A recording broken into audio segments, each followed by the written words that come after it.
I'm the butcher with the heaviest kill count in Ravenwood. I just finished slaughtering a hog for the New Year rush and was covered head to toe in blood. On my way back to the village, I found a pregnant woman, looking like a porcelain doll, collapsed on the road. She looked ready to pop. I was in a hurry to deliver my pork, so I dialed 911, casually wiping the blood off my boning knife as I spoke. Yeah? Dispatch? I got a bleeder here with a big belly in my custody. That's right, covered in blood, screaming her head off. I'm sharpening my knife right now, getting ready to get to work. You guys better hurry. If you're late, the meat won't be fresh. I sell this stuff by the pound. I looked at the pregnant woman's grateful eyes and thought, it's hard being a good Samaritan these days. Full service included. Less than 5 minutes after I hung up, a SWAT helicopter was hovering overhead. A sniper's red laser settled right between my eyebrows. I couldn't help but wonder, do ambulances come with rotors nowadays? Sending special forces for a maternity run seemed a bit excessive. That red dot dancing on my forehead was making me dizzy. I figured it was some high-tech city gadget to guide the paramedics. So I enthusiastically waved my blood-slicked butcher knife and pointed to the woman on the ground. Over here.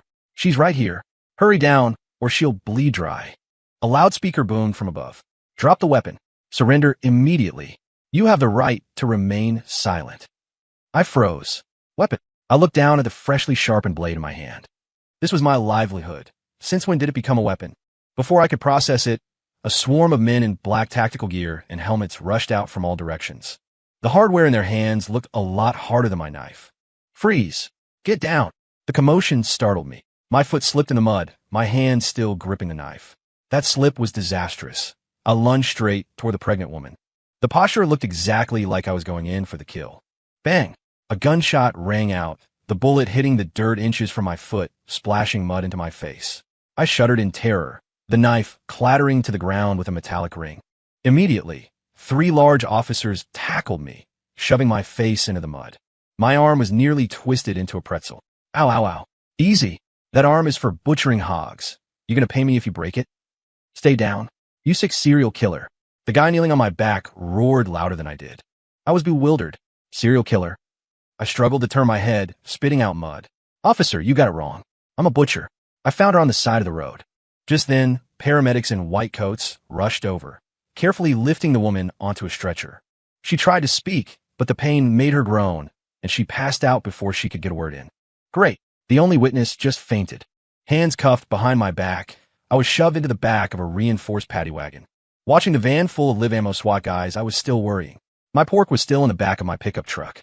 If this took too long, the meat would spoil. Mrs. Higgins next door ordered that. If it went bad, she'd curse me so hard, I'd never find a wife. Officer, can I just cover the meat in my truck? The SWAT officer sitting across from me, rifle in hand and face like a thundercloud, barked, "Shut up. You can explain at the station." I sighed. The service attitude of these city cops was mediocre at best. Nothing like Sheriff Grady back in town. When Grady busted a poker game, he'd at least let you finish the hand. The interrogation room lights were blinding.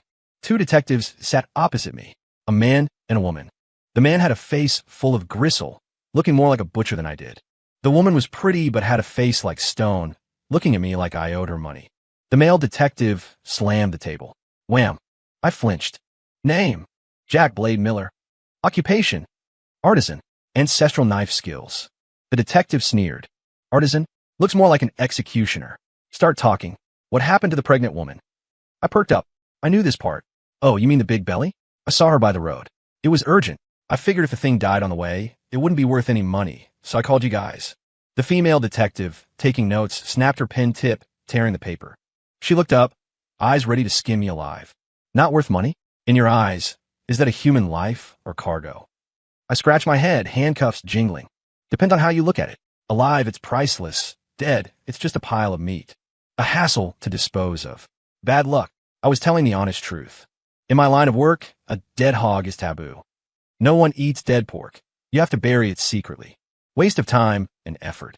The male detective's face turned red, veins pulsing in his neck. You are absolutely deranged. The blood on that woman. You did that. I looked down at my blood-soaked clothes. Mostly mine, some hers. I was working fast earlier, didn't put on an apron, got splattered. Working fast. The female detective's voice trembled. You worked on her? Well, yeah, had to. Her position was tricky. If I didn't slice that layer of skin open, the thing inside wouldn't come out. I was talking about the sow earlier that morning. She had a difficult labor, so I performed a C-section. Only I had those skills in the Tri-County area. The interrogation room went silent. Dead silent. The male detective's hand moved to his waist. I guess he wanted to shoot me right there. The female detective took a deep breath, suppressing her rage. The thing inside wouldn't come out? You mean you performed a cesarean? I nodded, beaming with pride. You bet. My blade is fast. She didn't suffer much. One cut, barely any blood, and the little piglet popped right out. Pink and tender, looked real healthy. Ugh. The female detective couldn't hold it back, covered her mouth, and ran out. The male detective flipped the table. Animal. You animal. I'm going to kill you. 2 deputies rushed in, restraining him. I shrank back in my chair. Wait, officer, let's talk this out. I just killed a pig. Why all the anger? Killed a pig. The detective, pinned against the wall, was still struggling. You call that pregnant woman a pig? I froze. Oh, we were on different pages.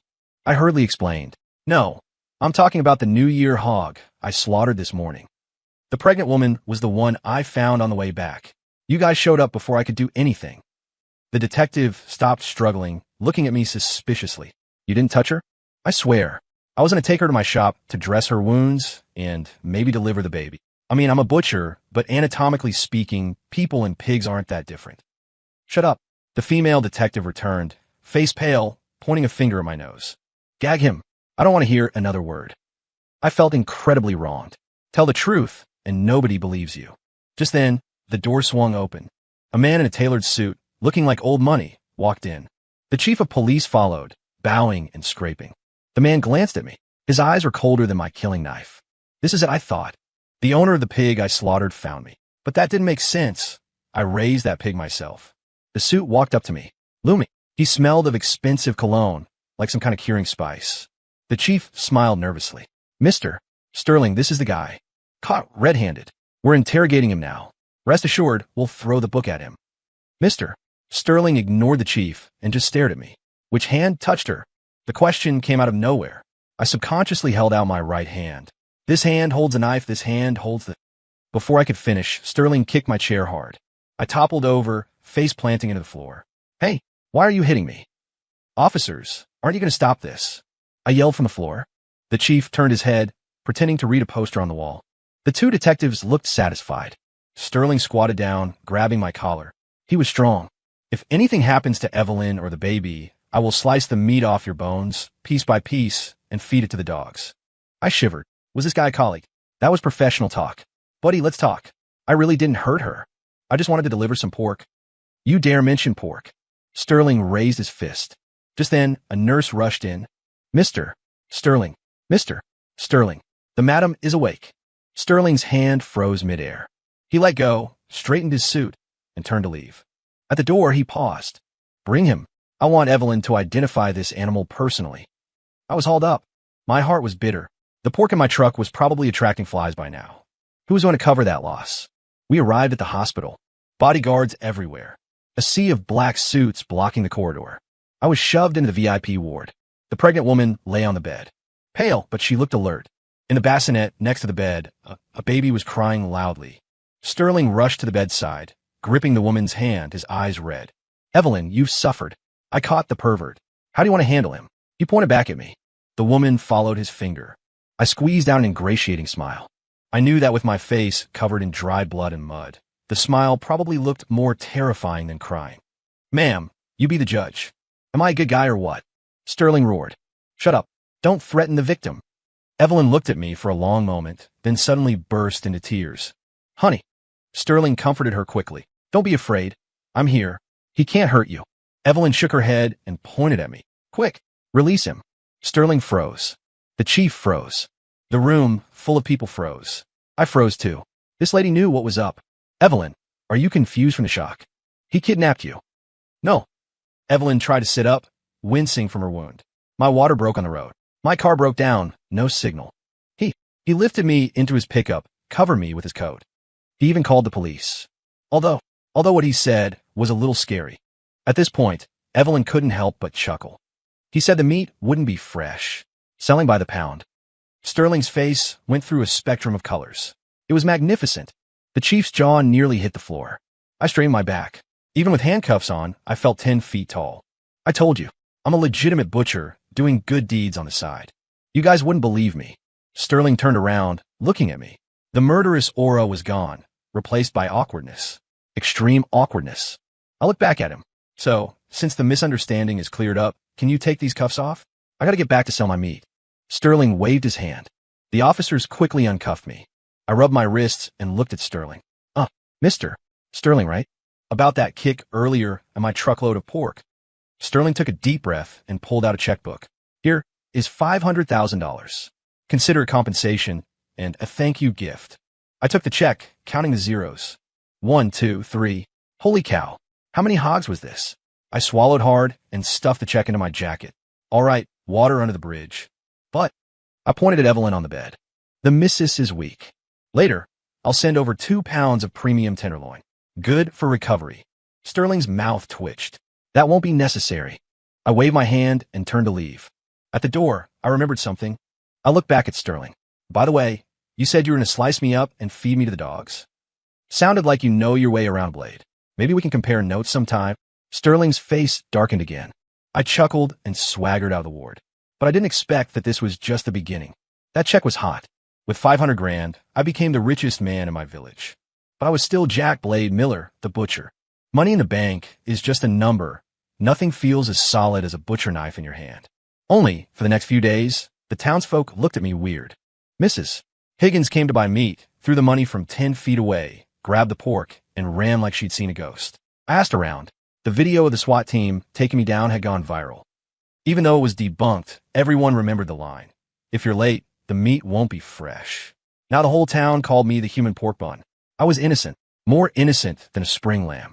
One day, I was swatting flies out of boredom when a black van pulled up to my stall. The door slid open, and 4 burly men with full sleeve tattoos got out. Trouble. The leader wore sunglasses and a thick gold chain. He walked up to my cutting board and knocked on it. You Jack Miller? I held my boning knife, glancing at him. Line forms to the left. You want fatty or lean? Sunglasses sneered. Heard you saved a pregnant lady a couple of days ago. My heart skipped a beat. Didn't Sterling say to keep it quiet? How do these thugs know? So, you looking to deliver a baby too? Wrong guy. I only handle the slaughter, not the birth. Sunglasses face darkened. Cut the crap. That woman had something on her. Is it here? Something. I remembered Evelyn. Aside from blood, she didn't have anything. Oh right. She was clutching something in her hand, and it fell in my truck. When I cleaned the truck, I saw a small black chip. Thought it was a broken piece of plastic, tossed it in the glove box. What thing? Never saw it. I denied it flatly. My gut told me these guys were bad news. Evelyn's identity was probably complicated. Sunglasses waved his hand. Do it the hard way then. Search the place. The other 3 goons moved to storm my shop. Oh hell no.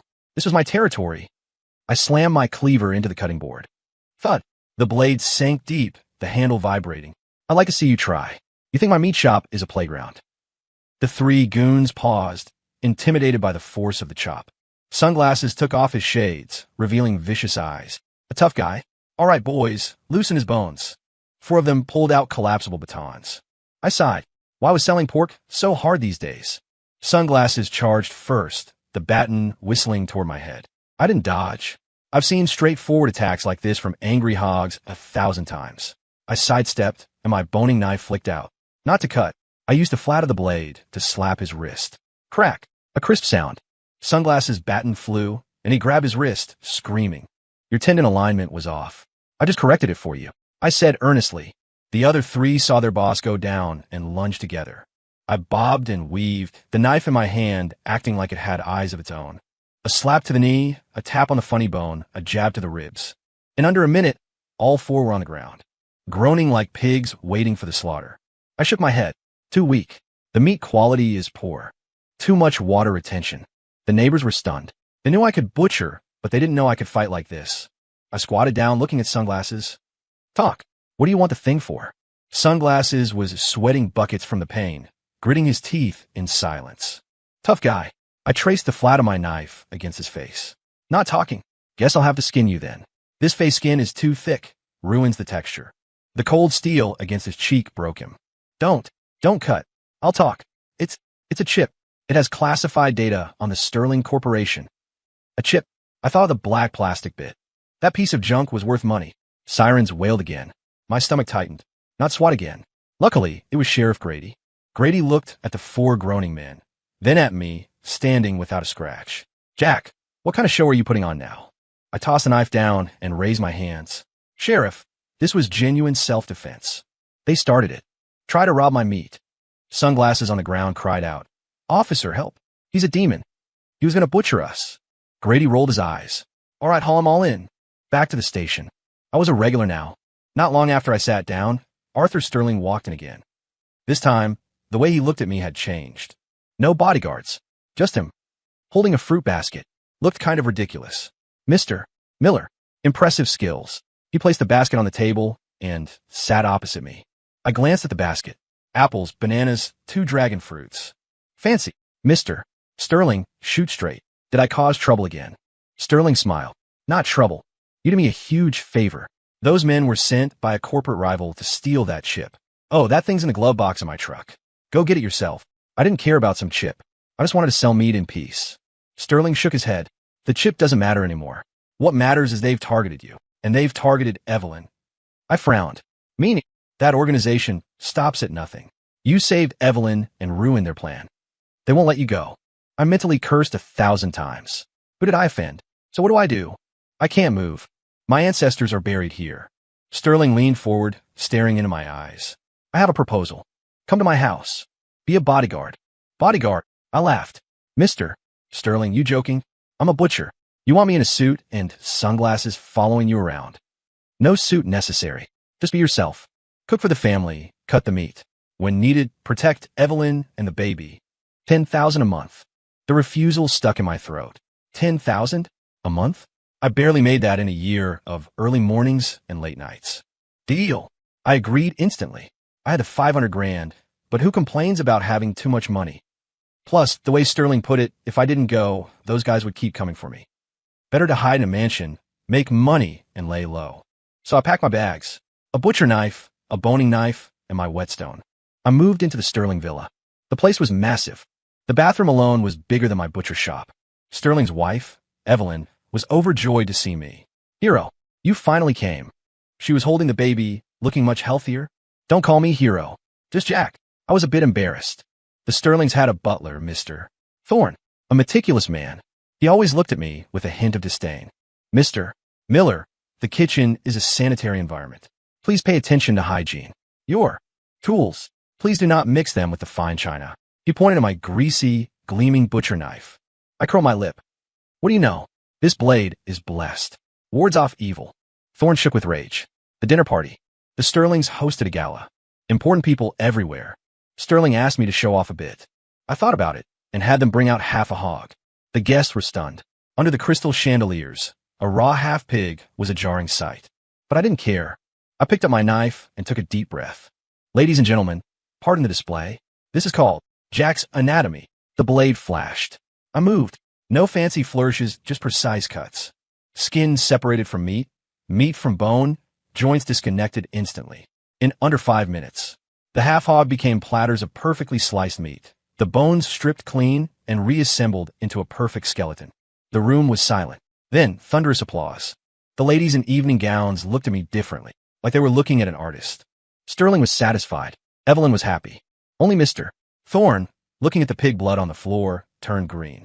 Just when I thought this bodyguard gig was just slicing meat and cooking, trouble came. That night, I got up to use the bathroom. I heard a noise in the nursery. I thought it was the nanny feeding the baby. But the footsteps were wrong. Too light, like a cat or a rat. I gripped my boning knife and crept over. The door was cracked open. By the moonlight, I saw a shadow standing over the crib, holding a syringe, aiming for the baby. In that instant, blood rushed to my head. Mess with me? Fine. Mess with a baby? You die. I didn't yell. Yelling warns them. If their hand slipped, the needle would go in. I held my breath, approaching like I was stalking a wary boar, sliding into the room without a sound. The shadow was focused on the baby, completely unaware of me. Just as the needle tip was about to touch the baby's skin, I struck. Not with the knife. The knife has a killing aura. It might scare the kid. I reached out with my hand, strong from holding down hogs, and clamped onto the shadow's wrist. Snap! I heard the bone dislocate. The shadow let out a short scream, dropping the syringe. My other hand caught the needle, twisted back, and pinned the shadow against the wall. Smooth as butter, easier than slaughtering. The lights flicked on. Sterling and Evelyn rushed in, followed by a team of bodyguards. I saw the shadow clearly now. A woman, wearing a nanny's uniform, but I didn't recognize her face. Who are you? Sterling's face was livid. He lunged to strike her. I stopped him. Hold on. There's something in this needle. Get it tested. I handed the syringe to Thorne, who took it with trembling hands. The fake nanny struggled, glaring at me with venomous eyes. You ruined everything. You'll die screaming. I laughed. Lady, in my line of work, curses are part of the job. I've killed more pigs than you've met people. If karma was real, I'd be dead already. I applied a little pressure to her wrist. Talk. Who sent you? The fake nanny gritted her teeth, refusing to speak. Suddenly, Evelyn cried out. She's the Viper from the organization. Sterling's face changed. The Viper? The assassin who poisons her targets. I looked at the skinny woman in my grip. This, an assassin? My prize boar had more kick than her. All right, since she's a hitman, hand her to the cops. I tossed her to the floor, and the bodyguards hogtied her immediately. After this, my status in the Sterling house skyrocketed. Even Mr. Thorne bowed and called me Mr. Jack. But I felt uneasy. An assassin getting into the house meant the security was like Swiss cheese. I found Sterling. Mr. Sterling, your house isn't safe. Maybe we should move. Sterling sighed. I wanna, but that organization is too powerful. There's nowhere to hide. Unless what? Unless we take out their hive. I widened my eyes. Mr. Sterling, that's a tall order. I'm a butcher. You want me to go to war? Sterling shook his head. You don't have to fight. I've arranged it. There's a charity gala tonight. The head of the organization will be there. I'm going to expose his crimes. So what am I doing? Cooking. The boss is a gourmand. Loves pork. I need you to use your skills to grab his attention. Buy me time. I was speechless. So I was still just a cook. The gala was at the most luxurious hotel downtown. Silk dresses, clinking glasses. I wore a pristine white chef's coat, standing in an open kitchen. In front of me was a freshly roasted suckling pig. Golden, crispy, smelling divine. But I wasn't admiring it. I scanned the crowd. Sterling said the boss was a bald fat man, always holding prayer beads. Soon I locked onto him. The fat man sat at the main table, smiling like a benevolent Buddha. But I could smell him. The scent of blood, heavier than mine. This was a dangerous man. I took a deep breath, picked up my knife, and started carving the skin. The blade danced. Every slice was uniform, carrying just the right amount of fat. The fat man was intrigued. He stood up and walked over. Excellent knife work. Didn't expect a master in a place like this. He walked up to me, beady eyes staring. Young man, how about working for me? I guarantee you wealth and glory. I smiled, handing him a slice of meat. Boss, I don't have big ambitions. I just like killing pigs. Look at this pig, fat head, big ears, look like. I paused deliberately, staring at his bald head. Look like you. The fat man's face instantly dropped. The air around us seemed to freeze. Bodyguards reached into their jackets. Just then, the main screen in the hall lit up. It started playing a video. Evidence of the organization's trafficking, kidnapping, and extortion. The crowd gasped. The fat man whipped around, glaring at Sterling. Arthur Sterling, you dare cross me. He roared, smashing his plate. Kill them. Leave no one alive. On his command, dozens of masked men rushed into the hall. Assault rifles in hand. Screams erupted. Guests scattered. I sighed. Dinner service was over. I looked at the knife in my hand, then at the fat man. Boss, you haven't finished your meat. Leaving so soon? The fat man grinned savagely at me. He pulled a gun from his jacket, aiming at my head. I didn't move. I just took the platter of roast pig and slammed it into his face. Eat your pig. The scorching hot pig, dripping with boiling grease, plastered on his face. The fat man screamed like a stuck hog. His gun went bang, the shot going wild and shattering the crystal chandelier above. Glass rained down, adding to the chaos. The masked gunmen saw their boss attacked and swung their muzzles toward me. I kicked the heavy stainless steel prep table over, ducking behind it. Ping! Pang! Bullets sparked off the steel, ringing in my ears. Mr. Sterling, is this buying time? You're using me as bait. Sterling was shielding Evelyn, retreating toward the back exit. Hearing me, he shot back an apologetic look. Jack, hold on. SWAT is almost here. SWAT again. They were fast when they arrested me. Why so slow now?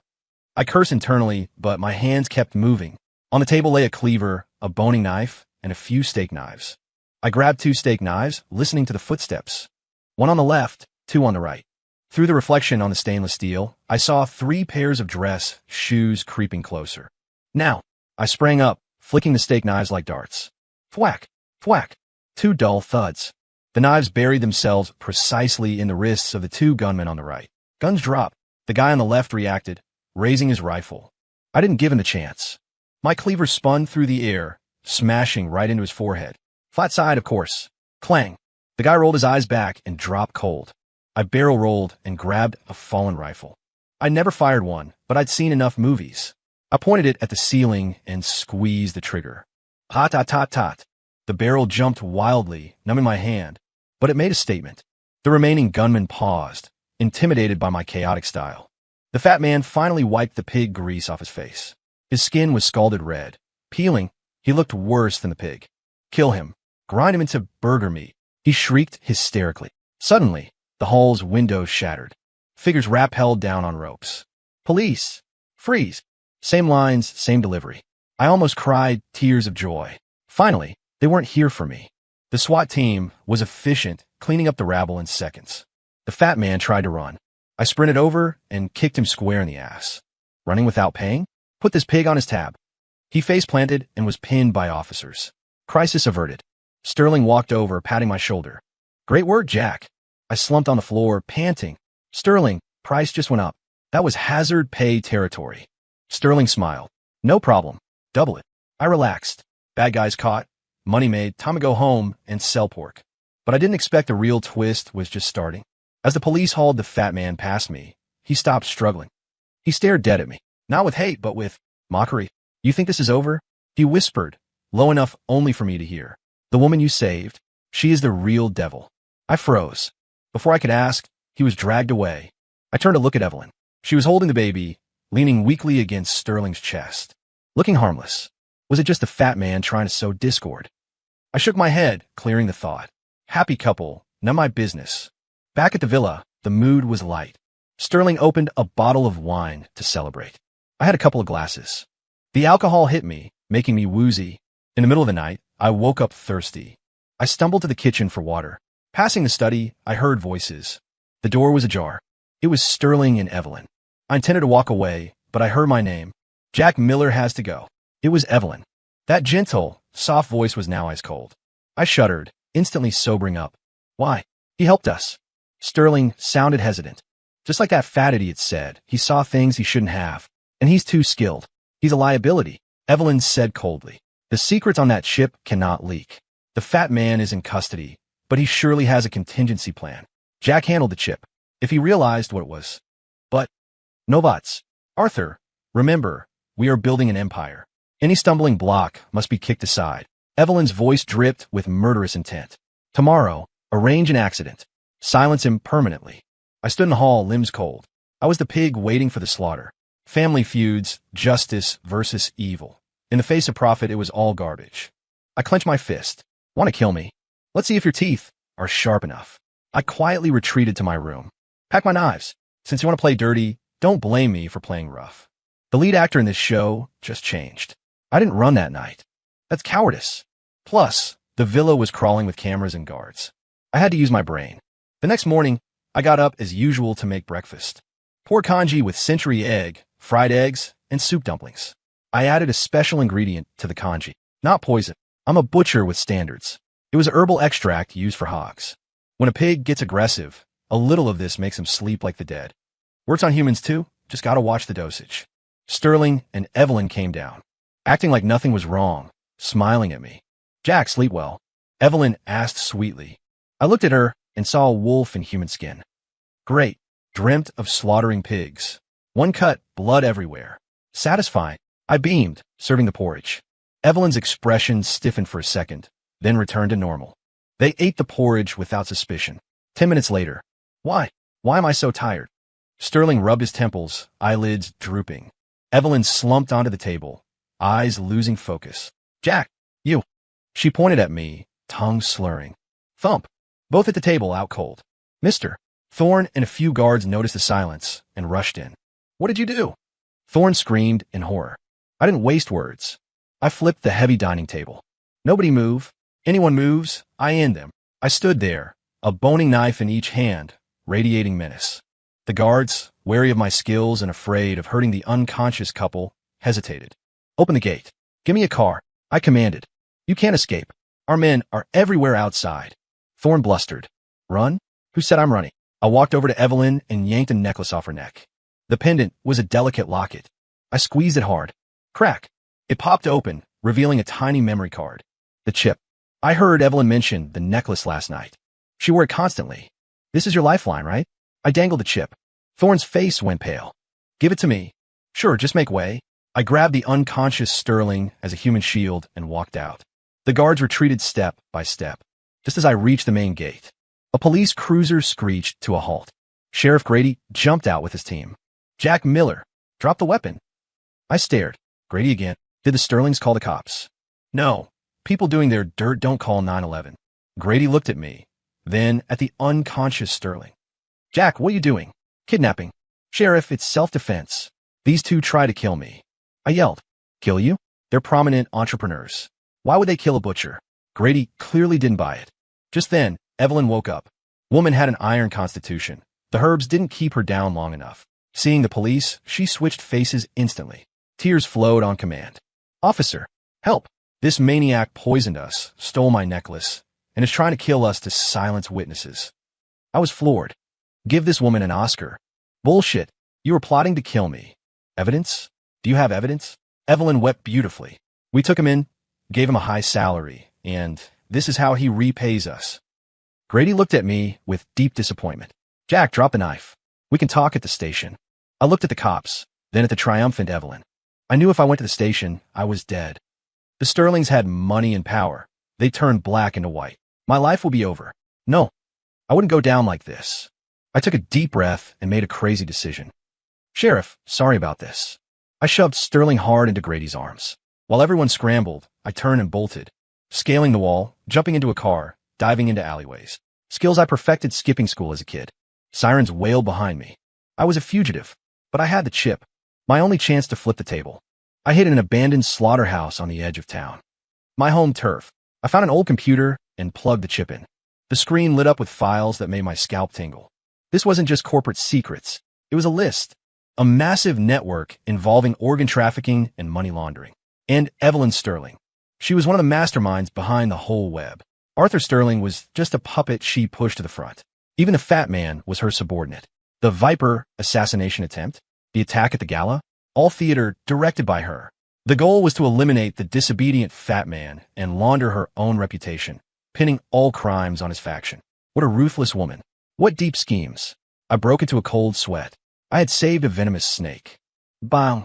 The slaughterhouse doors were kicked open. Jack Miller, come out. I know you're in there. It was Evelyn. No more disguise. Her voice was bone-chilling. Behind her were dozens of fully armed mercenaries. Hand over the chip, and I'll leave your body intact. I looked at the chip, then at the army outside. I smiled. Lady, you think I scare easy? I hit the enter key. The email containing all the evidence was sent to the FBI and every major news outlet. Too late. The meat's already sold. Evelyn's face turned ghastly white. Kill him. Cut him into pieces. Gunfire erupted. I crouched low, weaving through the assembly line of hanging iron hooks. This was a slaughterhouse. The border between life and death. My battlefield. I pulled the main breaker. Lights out. Darkness fell. Welcome to my world. I gripped my butcher knife and whispered. The hunt was on. The plant was pitch black, lit only by muzzle flashes. These mercs had night vision goggles, but they didn't know the terrain. Hooks, slippery floors, complex conveyor belts.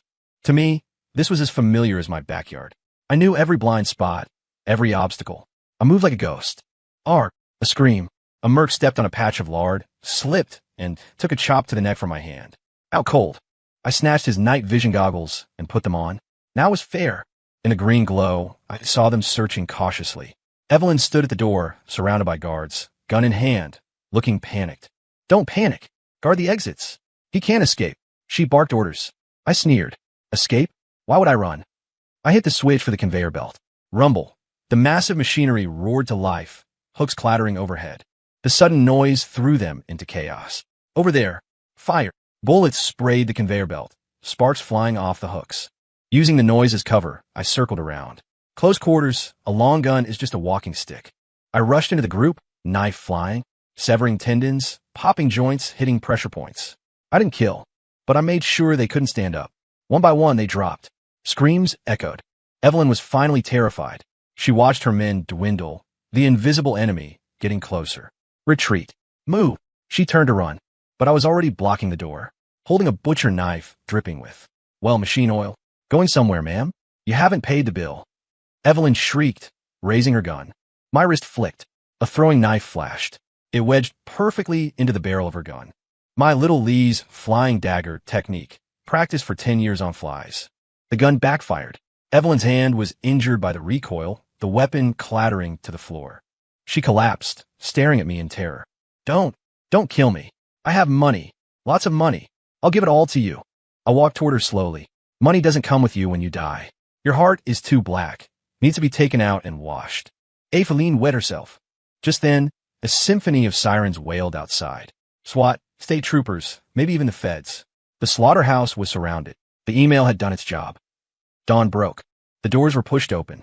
Countless guns pointed inside. I dropped the knife and raised my hands. Officers, I think I deserve a medal for this one, don't you? Sheriff Grady rushed in first. He looked at the floor of groaning mercenaries, then at Evelyn cowering in the corner. This time, his eyes were full of respect. Jack, you crazy son of a gun. You actually did it. Story complete.